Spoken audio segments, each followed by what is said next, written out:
Hello and welcome. My name is Stacy Williams and I'm the caseworker at Waterford Youth Assistance. Waterford Youth Assistance is a nonprofit 501(c) organization that provides prevention programs to the community. WYA's mission is to strengthen families and youth and reduce the incidence of juvenile delinquency, child abuse, and child neglect through community involvement. WYA's Family and Youth Education Committee is excited to announce their series of short educational videos for parents and youth to learn about a variety of topics impacting the Waterford community. Next, I would like to introduce Tracy Ross, our Family and Youth Chairperson. Thank you, Stacy. Hi, my name is Tracy Ross, and I would like to introduce our guest speaker, Lisa Kaplan, who will be providing a short educational video today on opioids. Lisa has been in the addiction field for 27 years, having worked at CARE of Southeastern Michigan as a clinician and as a program coordinator in the prevention department. She currently runs the community education department and serves as part of the clinical treatment team at Henry Ford Health System's Maple Grove Center in West Bloomfield. Thanks for being here today, Lisa. I'll turn it over to you. Thank you for having me. So I'm excited to share with you today information that you need to know about opioids.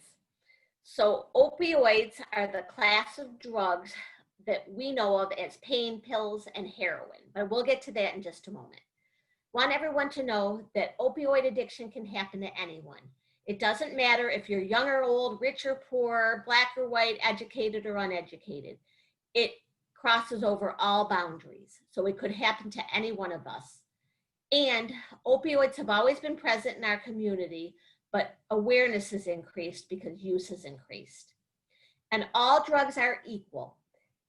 It's not that people who use opioids or heroin are any less than people who use alcohol. The difference is that alcohol is acceptable and legal in our society and heroin is not. So, but everybody understands it's the same disease of addiction. So it doesn't matter what a person's drug of choice is. Okay, so why do people use drugs? Let's start with that. For many reasons. Curiosity, peer pressure, to fit in, to escape. Some people are self-medicating mental health symptoms like depression or anxiety, or relieving physical pain. It helps increase the effect of other drugs. Some people need help with sleep, to relieve tension, to feel good. There's lots of different reasons. And it works, at least at first. So people continue to use and then they become addicted. Okay. Addiction always begins with experimentation of mind-altering substances.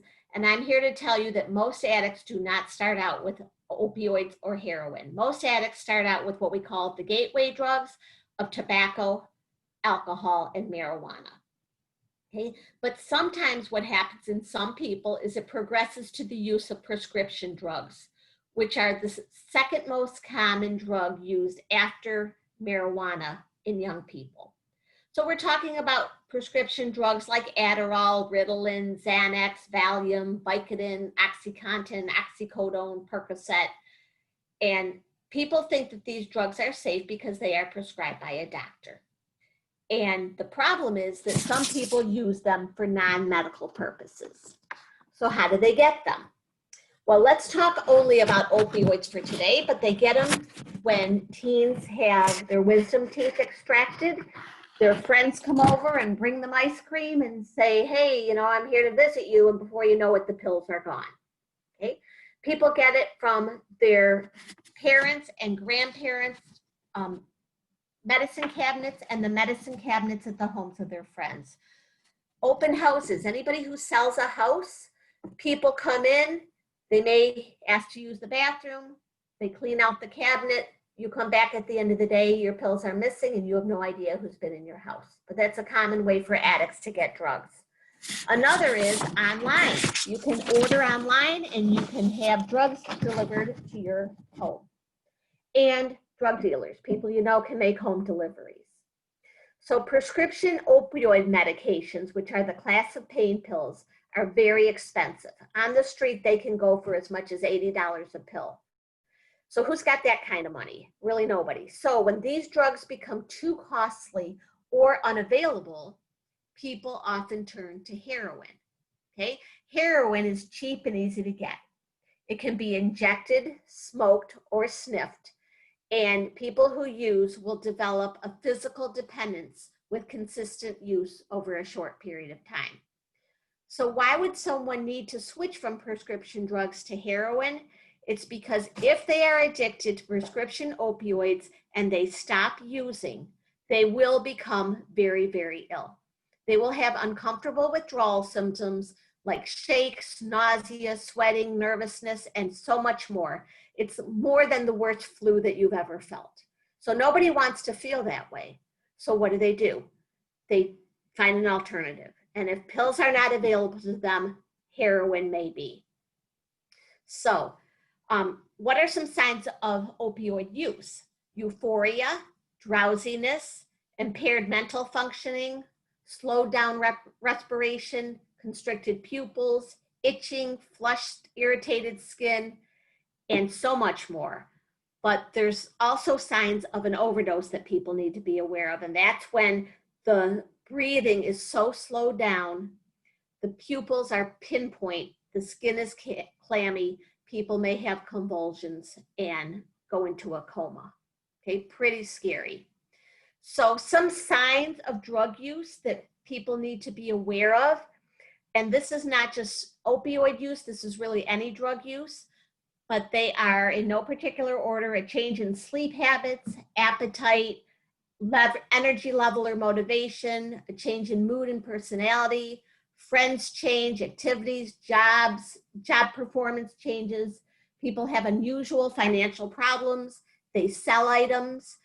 There's peculiar smells or odors in your home. Drug paraphernalia may be present.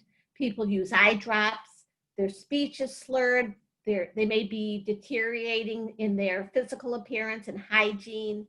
There's involvement in delinquent behaviors. Some people dress to the extreme or have extreme language, opinions, or behaviors, and there's so many more. So I encourage parents to become familiar with signs and symptoms of drug use. Even if you don't suspect that your child is using, it's just best to be educated. So what happens if a person is addicted to opioids? They are at a high risk of overdose. As sad as that may be, an overdose leads to death. So what can a family member do about that? Well, you could get them treatment, and we'll talk about that in a minute. But another option is to have a medication called Narcan, also known as naloxone, in your home. So this is a medication that can be given to family members and given to the public, and they have it in their home or they carry it in their purse. And if someone should fall out from a suspected opioid overdose, it's a nasal spray that they can use to save a person's life. So I will tell you that the community coalitions, and there are over 20 of them in Oakland County, do free Narcan training and also give the medication to people, family members. Now I will say I'm grateful I do not have a family member with an opioid addiction, but I did go through the Narcan training. And when it came time to hand out the medication, I said, I don't need it. Thankfully, I don't need it. And they asked me, do you go to gas stations? Do you go to Starbucks? Do you go to the library? Of course I do. So someone could have a problem there. It may not be my family, but it could be someone else. So I took it and I carry it with me at all times. So this medication is legal, and it's a reversal. So what happens is if someone is overdosed on opioids and they get this nasal spray, it stops the effects from working in their tracks. Now, of course, our first responders also have this medication. It's much more powerful and they have it in injectable form, but family members, this is a really great option. So the problem is if a person is brought back by Narcan, of course you call 911, then you transport them to the hospital. They can go right back home and do the same thing again. And it happens again and again. Okay, nothing you can do about that. But you can offer them treatment. So what kind of treatment is available? Well, as we discussed, the withdrawal symptoms are so very uncomfortable that people can't stay at home for 5 days and suffer through it. But the better option is to go into a medically supervised facility where they can be given medication. We call that comfort meds, to take the drugs out of their body. And that's called detoxification.